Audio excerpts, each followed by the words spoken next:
वन्दे गुरुनीशभक्तानीशमीशावतारकान् तत्प्रकाशांश तत्शक्ति कृष्णचैतन्यसङ्गकं वन्दे श्रीकृष्णचैतन्यनित्यानन्दौ सहोदितौ गौड़दये पुष्पवन्तौ चित्रौ सन्दौ तमनुदौ अनर्पितचरिं चिरात् करुणावतीर्णो कलौ समर्पयितुमुन्नतोज्ज्वलरसं सभक्तिश्रियं हरिपुराटसुन्दर दुतिकदम्बसन्दीपितौ सदा हृदयकन्दरे स्फुरतवासचीनन्दनं नमो विष्णुपादाय कृष्णपृष्ठाय भूतले श्रीमते भक्तिवेदान्त स्वामिनिति नामिने नमस्ते सरस्वती देवी गौरवाणी प्रचारिणे निर्विशेष शून्यवादी पार्श्वदेशतारिणे वाञ्छाकल्पतरुभ्यश्च कृपा सिन्धुभ्यैव च पतितानां पावनेभ्यो वैष्णवेभ्यो नमो नमः। जय श्री कृष्ण चैतन्य प्रभु नित्यानंद श्री अद्वैत गदाधर श्रीवासादि गौर भक्तवृंद। हरे कृष्ण कृष्ण कृष्ण हरे हरे, हरे राम राम राम हरे हरे। श्री चैतन्य चरितामृत मध्यलीला नवम अध्याय श्लोक संख्या 263 संख्यक अर्थात 263। श्री चैतन्य महाप्रभुर दक्षिण भारतेर तीर्थ पर्यटन। कर्म निंदा कर्म त्याग सर्वशास्त्रे कहे, कर्म हईते प्रेम भक्ति कृष्णे प्रभु नहे। समस्त शास्त्रे सकाम कर्मेर निंदा करा हয়েছে, তাই सकाम कर्म त्याग कराई विदेह। कारण कर्म থেকে কখনোই শ্রীকৃষ্ণের প্রেম ভক্তি লাভ করা যায় না। এখানে সকাম কর্মের নিন্দা করা হয়েছে। সকাম কর্ম, সকাম কর্ম কি? অর্থাৎ ফল লাভের কামনা করে যে কর্ম। ফল লাভ মানে লাভ, যশ, পূজা, প্রতিষ্ঠা, অর্থ, ধন, সম্পদ কোনো কামনা করে যে কর্ম করা হয়। যেমন এই যে দুর্গা পূজা করে বা বিভিন্ন দেবদেবীদের পূজা করে, সে পূজার একটা কামনা থাকে। যশম দেহি ইয়া দেবী সর্বভূতে, বিভিন্ন প্রকার তাদের কামনা থাকে। আমার এই কামনায় আমি পূজা করছি, এই বাসনায় পূজা করছি। তারপর আগেকার দিনে যজ্ঞ হতো, পুত্র কামনা করে, রাজ্য কামনা করে ভগবানের যজ্ঞ। যেমন ধ্রুব মহারাজ, তিনি ভগবানের আরাধনা করতে গিয়েছিলেন কেন না? রাজ্য কামনার জন্য। তার পিতার থেকেও শ্রেষ্ঠ রাজ্য, পিতামহের থেকেও শ্রেষ্ঠ রাজ্য, প্রপিতামহ ব্রহ্মার থেকেও শ্রেষ্ঠ রাজ্য কামনা করতে তিনি তপস্যা করতে গিয়েছিলেন। তো এই প্রকার তপস্যা এগুলো হচ্ছে সকামমূলক। তেমনি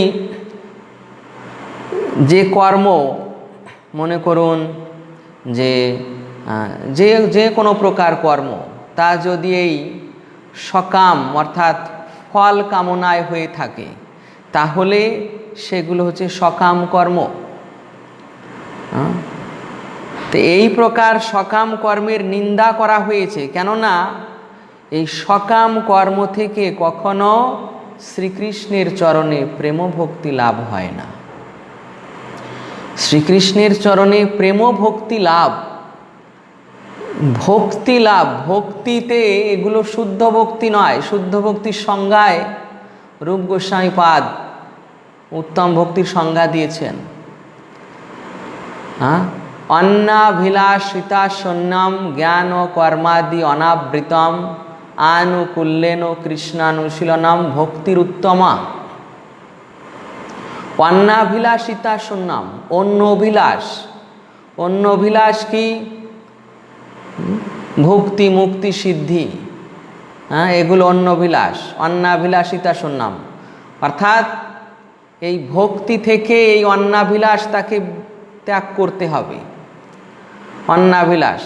এরপর অন্নাভিলাষিতা শূন্যম জ্ঞান ও কর্মাদি অনাবৃতম, জ্ঞান, জ্ঞান লাভের প্রচেষ্টা। জ্ঞান মানে এই নির্বিশেষ ব্রহ্মবাদী জ্ঞান। এই ব্রহ্মবাদী জ্ঞান অর্থাৎ নির্বিশেষ জ্ঞানের প্রচেষ্টাও থেকে তাকে মুক্ত হতে হবে। তারপর জ্ঞান ও কর্মাদি, কর্ম মানে এই সকাম কর্ম, সকাম কর্ম, যে কোনো প্রকার সকাম কর্ম, পুত্র, ধন, সম্পদ, অর্থ, স্ত্রী, এই সমস্ত কিছু যে কামনা বাসনা, এই সমস্ত প্রকার কামনা থেকে মুক্ত হতে হবে, তবেই সেটা হবে শুদ্ধ ভক্তি। আর সেই শুদ্ধ ভক্তি কেমন? অনুকূলভাবে কৃষ্ণের অনুশীলন। তো প্রথম লাইনটা এটা হচ্ছে শুদ্ধ ভক্তির তটস্থ লক্ষণ, যেটা শুদ্ধ ভক্তি থেকে বাদ দিতে হবে, অর্থাৎ অন্য অভিলাষ বাদ দিতে হবে, জ্ঞানের প্রচেষ্টা বাদ দিতে হবে, সকাম কর্মের প্রচেষ্টা বাদ দিতে হবে। আর কি গ্রহণ করতে হবে সেটা হচ্ছে স্বরূপ লক্ষণ। আনুকূল্যেন কৃষ্ণানুশীলনাম ভক্তির উত্তমা, অনুকূলভাবে কৃষ্ণের সেবা, অনুকূলভাবে কৃষ্ণের নাম জপ, কৃষ্ণের ভজন আরাধনা, গ্রন্থ অধ্যয়ন, ভজন কীর্তন, অর্থাৎ এই যে নববিধা ভক্তি, শ্রবণ কীর্তন স্মরণ বন্দন, এগুলো অনুকূলভাবে, এবং ওইগুলো বর্জন করতে হবে। অন্নাভিলাষ, কর্ম, জ্ঞানের প্রচেষ্টা, এগুলো বর্জন করতে হবে। তাই এই যে শুদ্ধ ভক্তি থেকে ওই কর্ম অর্থাৎ ওই সকাম কর্ম প্রথমেই বাদ দেওয়া হয়েছে, যে সকাম কর্ম যে ভক্তিতে যুক্ত আছে সেটা শুদ্ধ ভক্তি নয়। প্রথমেই ওই শুদ্ধ ভক্তি থেকে ওই কর্মকে, সকাম কর্মের প্রচেষ্টাকে বাদ দিতে হবে, তারপরে আসছে শুদ্ধ ভক্তি। শুদ্ধ ভক্তির লাস্ট পর্যায়ে তার হয় প্রেম ভক্তি। তাই এখানে বলছে সেই কর্ম থেকে, মানে সকাম কর্ম থেকে কখনো শ্রীকৃষ্ণের চরণে প্রেম ভক্তি লাভ করা যায় না, কারণ সেটা অশুদ্ধ ভক্তি, এটা প্রেম ভক্তির পর্যায়ে তাকে পৌঁছে দেয় না।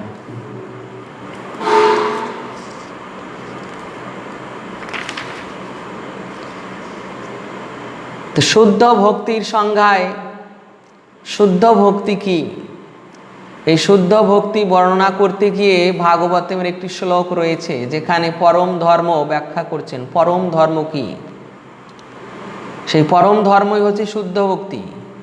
সবই পুংসাম পরধর্ম যত ভক্তির অধক্ষ যে অহৈতুকা অপ্রতিহতা ইয়াত্মাসু প্রসিদতি। সেই শুদ্ধ ভক্তি কি? অপ্রতিহতা। অপ্রতিহতা,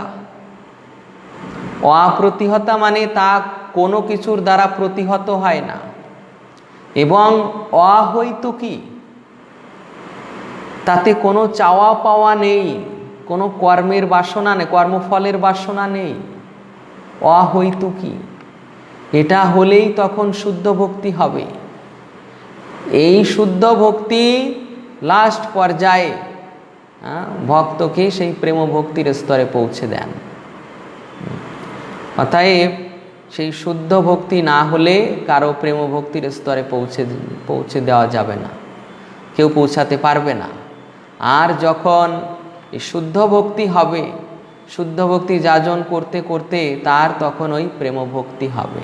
তো প্রেম ভক্তিতে এই কোনো কর্ম অর্থাৎ এই যে সকাম কর্ম এগুলো থাকে না, সেখানে থাকে কৃষ্ণ সেবাময় কর্ম।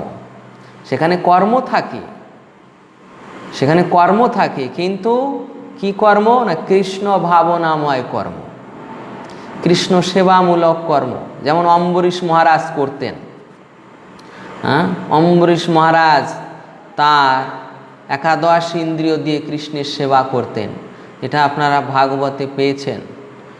সবই মন কৃষ্ণ পদারবিন্দয় বাচাংসি বৈকুণ্ঠ গুণানুবর্ণনে করৌ হরের মন্দির মার্জনাদিষু শ্রুতিম চকার অচ্যুত সৎকথোদয়ে মুকুন্দ লিঙ্গলয়ে দর্শনে দৃশৌ তদ্ভৃত্য গাত্র স্পর্শে অঙ্গ সঙ্গমম ঘ্রাণম চ তৎপাদ সরোজ সৌরভে ঘ্রাণম চ তৎপাদ সরোজ সৌরভে শিরো ঋষিকেশ পদাবিবন্ধনে কামম চ দাস্যে নতু কাম কাম্যয়া যথোত্তম শ্লোক জনাশ্রয়রতি।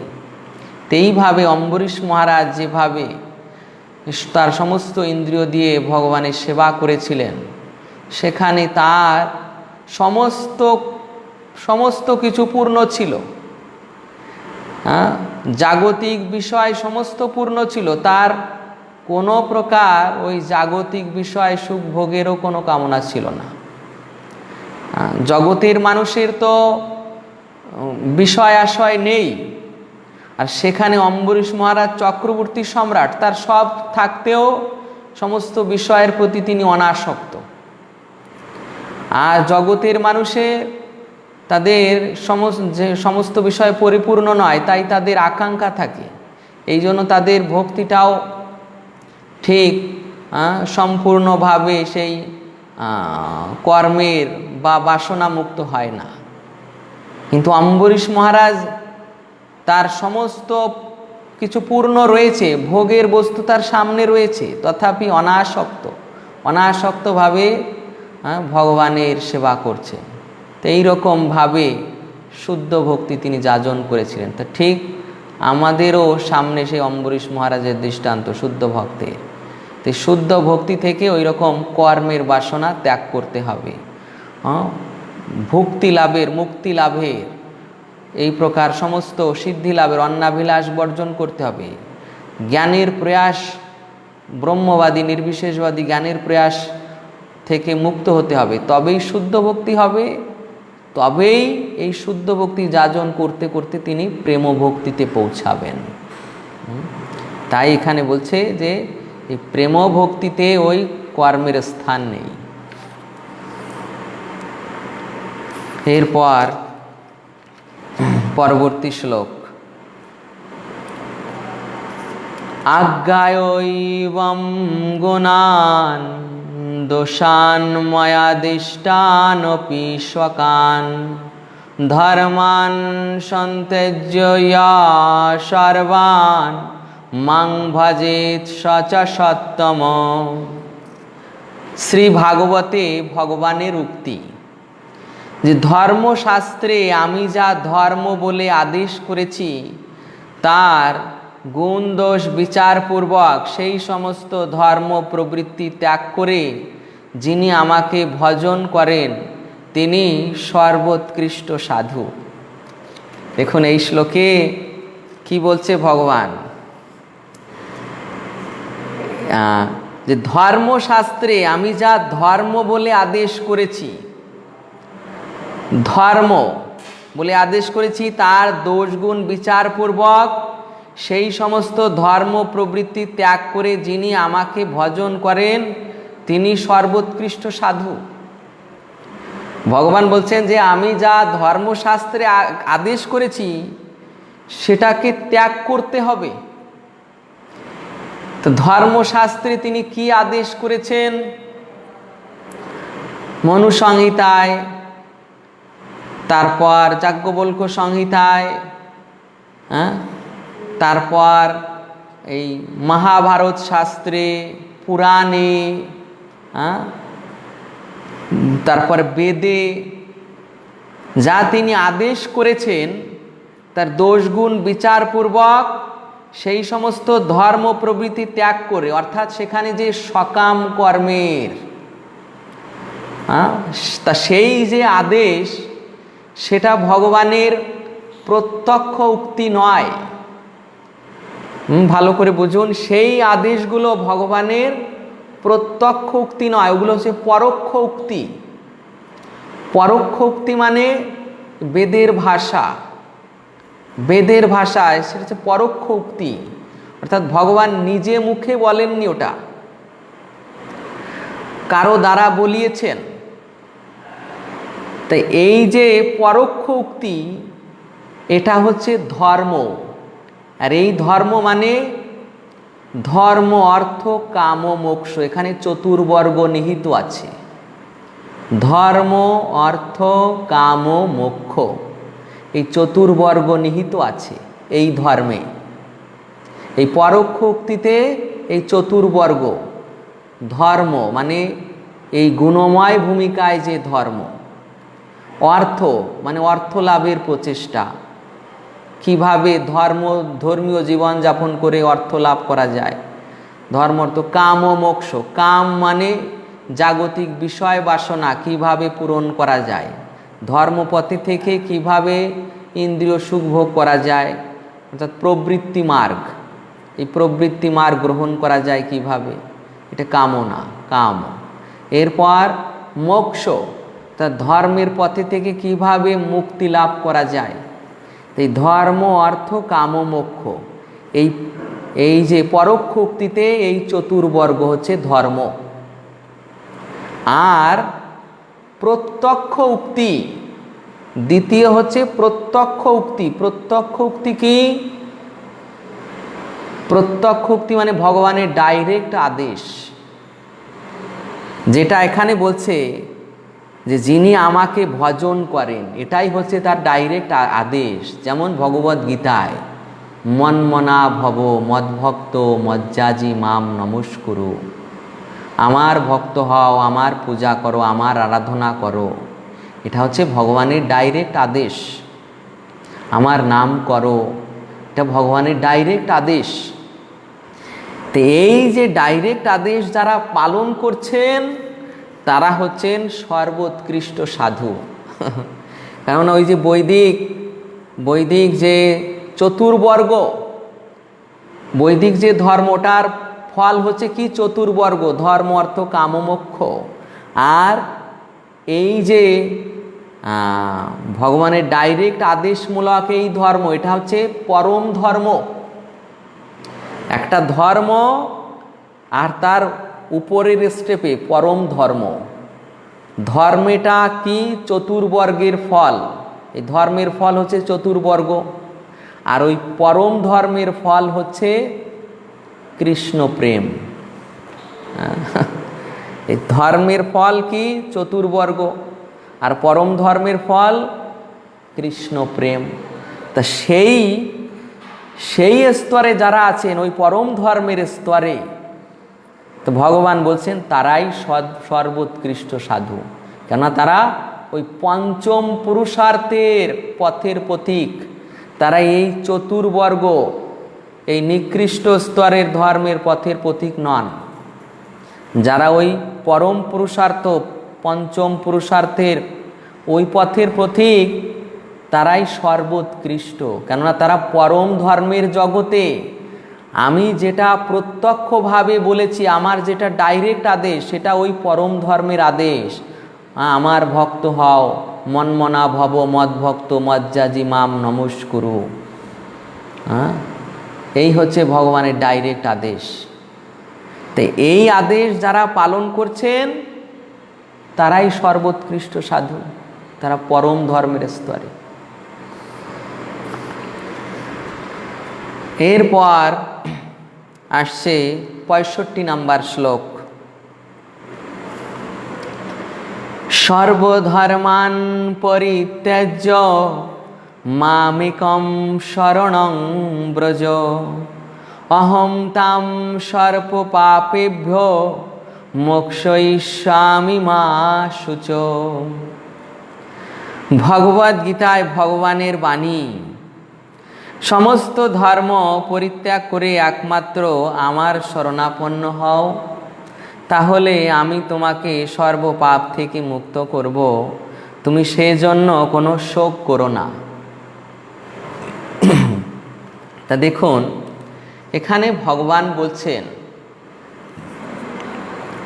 যে সমস্ত ধর্ম পরিত্যাগ করে আমার শরণাপন্ন হও। সমস্ত ধর্ম মানে, সমস্ত ধর্ম মানে কোন ধর্ম? আর এই কথাটি বলছেন ভগবান কত নাম্বার অধ্যায়ে? অষ্টাদশ অধ্যায়, অর্থাৎ মোক্ষ যোগে এই কথাটি বলছেন। মোক্ষ যোগে অষ্টাদশ অধ্যায় এই কথাটি বলছেন। আর বলছেন যে সমস্ত ধর্ম পরিত্যাগ করে আমার শরণাগত হও। মানে এই অষ্টাদশ অধ্যায় পর্যন্ত পৌঁছাতে তিনি কোন কোন ধর্মের উপদেশ অর্জুনকে দিয়েছেন, কোন কোন যোগের শিক্ষা অর্জুনকে দিয়েছেন, কোন কোন জ্ঞানের বিষয়ে অর্জুনকে বর্ণনা করেছেন, সেই সমস্ত জ্ঞান, সেই সমস্ত ধর্ম, সেই সমস্ত যোগ পন্থা হে অর্জুন সব ত্যাগ করো। হ্যাঁ, তাহলে ওই যে প্রথম অবস্থায় যে তিনি যে বর্ণাশ্রম ধর্মের পন্থা বলেছেন, তারপর বিভিন্ন যোগের পন্থা, জ্ঞান যোগের পন্থা বুঝিয়েছেন, কর্মযোগ, জ্ঞান যোগ, তারপর আরও যে সমস্ত পন্থা তিনি বলেছেন এই বর্ণাশ্রমের বর্ণাশ্রম ধর্মের, সেই সমস্ত কুল ধর্ম, সামাজিক ধর্ম, তারপর লৌকিক ধর্ম, বর্ণাশ্রম ধর্ম, এই সব কিছু ত্যাগ করে একমাত্র আমার শরণাপন্ন হও। তো এটা হচ্ছে ভগবানের সেই প্রত্যক্ষ আদেশ, প্রত্যক্ষ আদেশ যেটা আমরা একটু আগেই পাঠ করলাম 264 নাম্বার শ্লোকে, যে ধর্মশাস্ত্রে ধর্ম বলে যে আদেশ করেছি তার গুণ দোষ বিচারপূর্বক, না সেখানে সেই ধর্মে গুণ রয়েছে, দোষ রয়েছে, কর্মমার্গে এইরকম দোষ গুণ রয়েছে। কর্ম করলে তার ফল ভোগ করতে হবে, শুভ অশুভ ফল উৎপন্ন হবে। তারপর কোনো কোনো কর্মের দোষ রয়েছে, সেখানে একটি কর্ম করতে গিয়ে কোনো দোষ বা পাপ হয়ে যাচ্ছে। এই জন্য যেমন যজ্ঞ করতে গিয়ে পশু বলি দিতে হচ্ছে, নিরীহ পশুদের বলি দিতে হচ্ছে, এই একটা দোষ। তথাপি সেই যজ্ঞ ভগবানের সন্তুষ্টি বিধান করছে, কিন্তু একটি দোষ হচ্ছে পশু বলি। তো এইরকম কর্মমার্গে এইরকম দোষ থেকে যাচ্ছে, তারপর কিছু গুণ থেকে যাচ্ছে, নির্গুণ হচ্ছে না।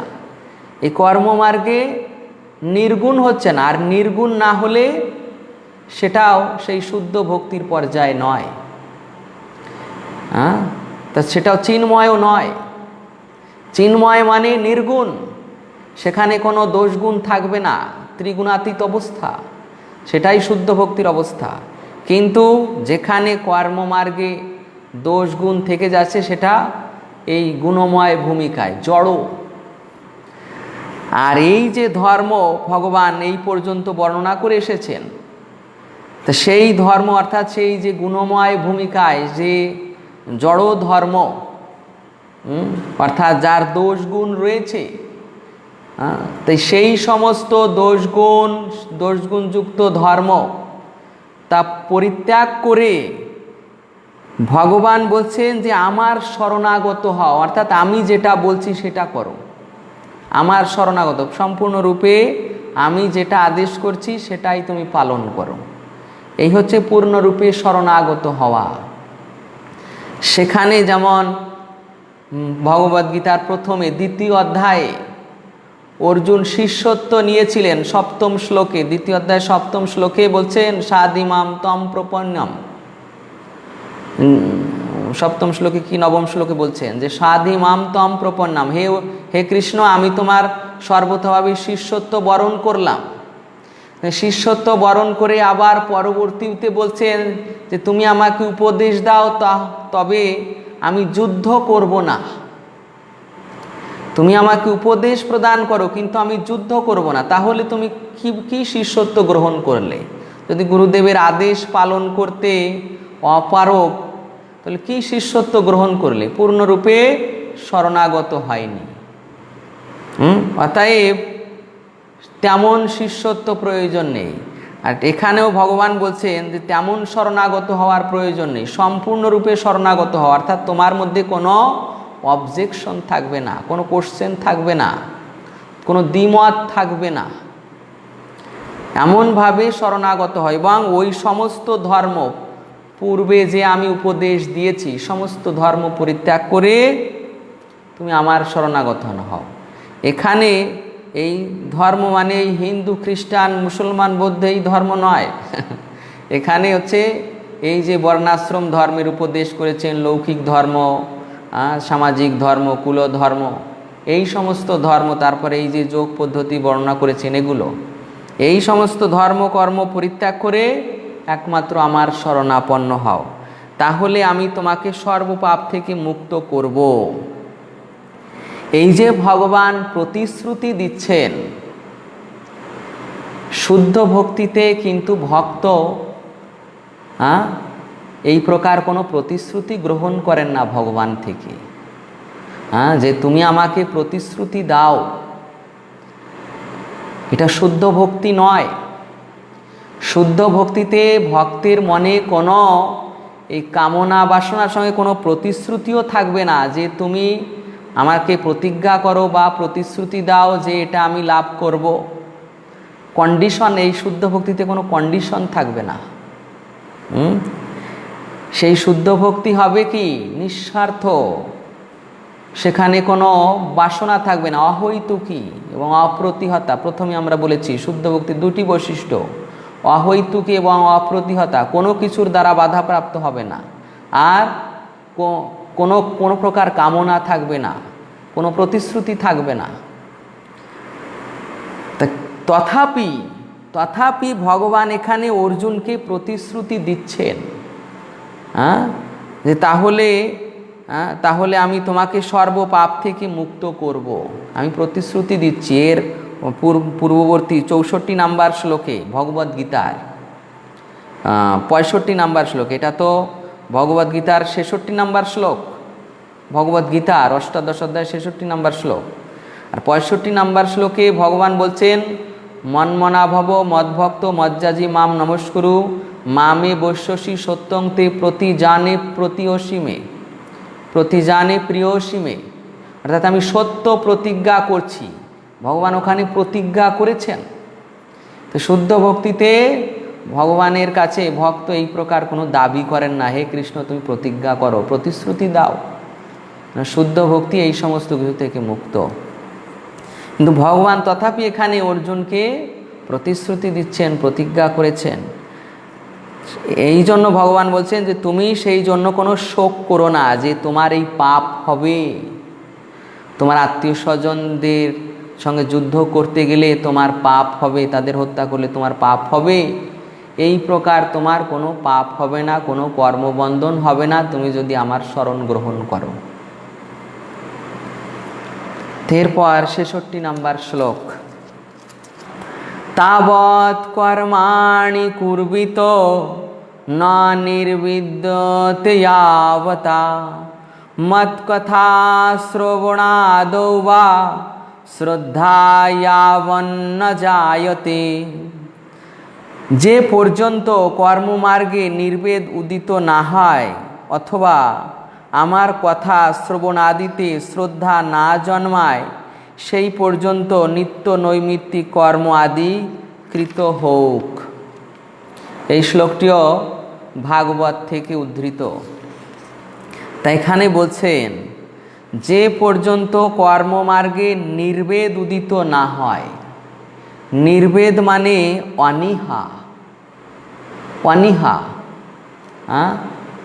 যে আমার অর্থাৎ এই কর্মের প্রতি উদাসীনতা, সেই উদাসীনতা যত সময় পর্যন্ত উদিত না হচ্ছে, অথবা আমার কথা শ্রবণ আদিতে শ্রদ্ধা না জন্মায়।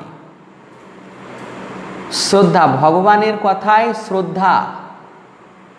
মনে করুন যে কেউ এই সকাম কর্ম করছে, খুব কর্মচঞ্চল, তাহলে তার ওই কর্মে নির্বেদ উদিত হয়নি এবং তার ভগবানের কথা শ্রবণেও রুচি হয়নি, শ্রদ্ধা হয়নি।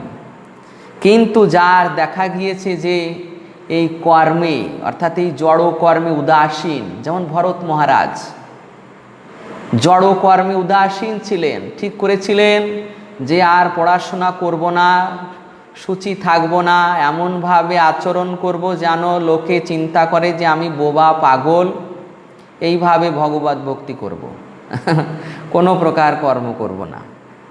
তো এই প্রকার তার এই নির্বেদ উদিত হয়েছিল। তাই তার পিতা বারবার ওই বৈদিক সদাচার শিখালেও তিনি তার করেননি, গ্রহণ করেননি।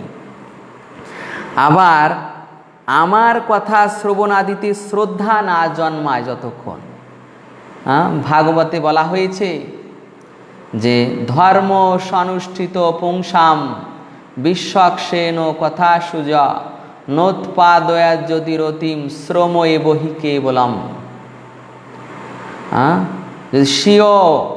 স্বীয় বর্ণাশ্রম ধর্ম অনুষ্ঠান করা সত্ত্বেও যদি ভগবানের কথা শ্রবণ কীর্তনে রতির উদয় না হয়, তাহলে তা কেবল বৃথাশ্রম মাত্র। সেই বর্ণাশ্রম ধর্ম পালন করা বৃথাশ্রম। যদি ভগবানের কথা শ্রবণ কীর্তনে আমার রতি না হয়, রতি মানে কি? শুনতে, বারবার শোনার ইচ্ছা, শ্রবণের ইচ্ছা, ভগবানের কথা শ্রবণ কীর্তন করার ইচ্ছা, শ্রবণ করার ইচ্ছা, কীর্তন করার ইচ্ছা, এই যদি আমার বারবার শ্রদ্ধা উৎপন্ন না হয়, রতি উৎপন্ন না হয়, রতি মানে আসক্তি, তার প্রতি আসক্তি, যে আমি বারবার এটা করব, বারবার করব। তো এই প্রকার যদি শ্রদ্ধা বা রতি উৎপন্ন না হয়, তাহলে সেই প্রকার বর্ণাশ্রম ধর্ম বৃথা। তো এই যে ভগবান এখানে বলছেন যে আমার কথা শ্রবণে শ্রদ্ধা না জন্মায়, যাদের এই শ্রদ্ধা জন্মায়নি, ভগবানের কথা শ্রবণ কীর্তনে যাদের শ্রদ্ধা উদিত হয়নি, তাদের এই কর্মমার্গে ওই নির্বেদ উদিত হতে পারে না। নির্বেদ উদিত হতে পারে না। ভগবদ্গীতায় 2য় অধ্যায় রয়েছে, বিষয়া বিনিবর্তন্তে নিরাহারস্য দেহিনাম রসবর্জম রসপস্য পরম দৃষ্টা নিবর্ততে। যেই যে জড় বিষয়ের প্রতি অনীহা বা জড় বিষয় ভোগের প্রতি অনিস্পৃহা তখনই উদিত হয় যখন কেউ উৎকৃষ্ট দ্রব্য লাভ করে, তখন সে কেউ নিকৃষ্ট দ্রব্য ত্যাগ করে। অর্থাৎ উৎকৃষ্ট দ্রব্য লাভ হলে তখনই কেউ নিকৃষ্ট দ্রব্য পরিত্যাগ করে। নিকৃষ্ট দ্রব্য, যেমন স্বাভাবিকভাবে একটা উদাহরণ, আগেকার দিনে মানুষের ছোট সাইজের মোবাইল ছিল, মোবাইল ফোন, আর এখন স্মার্টফোন যখন এসেছে তখন ওই ছোট ফোন আর কেউ ইউজ করে না, এখন সকলে স্মার্টফোন। তো ঠিক এখানেও ভক্তির জগতে যখন উৎকৃষ্ট দ্রব্য লাভ হয়ে যায়, তখন আর নিকৃষ্ট দ্রব্যের প্রতি আগ্রহ থাকে না। তো এই যে ভগবানের কথা শ্রবণ কীর্তন হচ্ছে উৎকৃষ্ট দ্রব্য। তো উৎকৃষ্ট দ্রব্যে যখন শ্রদ্ধা জন্মায়, তখন এই কর্মমার্গে এই কর্মের এই জড় এই সকাম কর্মের প্রতি সে জড়বৎ উদাসীন হয়ে যায়, যেমন ভরত মহারাজ। এইভাবে ভগবানের কথায় শ্রবণ কীর্তন হলে তার ওই কর্মমার্গে সে উদাসীন হয়ে যায়, তার নির্বেদ উৎপন্ন হয়। তাই এখানে বলছে ভগবান যে যে পর্যন্ত ওই ভগবানের কথায় উদিত শ্রদ্ধা উদিত না হয়, তাহলে তার কর্মমার্গেও নির্বেদ উৎপন্ন হবে না। অর্থাৎ তাকে ওই নিত্য নৈমিত্তিক কর্মে সে যুক্ত থাকতে পারে, অর্থাৎ সে নিত্য নৈমিত্তিক কর্মে যুক্ত থাকুক। তো এইভাবে ভগবান এখানে এই শ্লোকটি বলেছেন। হরে কৃষ্ণ। এখানেই বিশ্রাম রাখছি, যদি আপনাদের প্রশ্ন থাকে প্রশ্ন জিজ্ঞাসা করবেন। হরে কৃষ্ণ।